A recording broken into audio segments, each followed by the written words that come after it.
Hi everyone, আসসালামু আলাইকুম।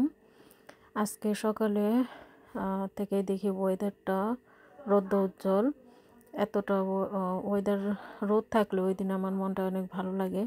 আর যেদিন দেখি সকালে ঘুমে থেকে ওঠার পরে ক্লাউডি ওয়েদার, রোদ নাই, ওই দিন কেমন জানি লাগে। যত ঠান্ডাই পড়ুক, রোদ উঠলে পরে আমার কাছে অনেক ভালো লাগে। কিন্তু ঠান্ডা কম থাকলেও রোদ না থাকলে আমার কাছে একটা ভালো লাগে না। আজকের ওয়েদারটা নভেম্বরে যে এত সুন্দর ওয়েদার, নভেম্বর মাসে রোদ থাকেই না বলতে গেলে। আজকে সকাল থেকেই দেখা যাইতেছে রোদ উজ্জ্বল। ভাবতেছি আজকে সারাদিন মনে হয় এমনই যাবে।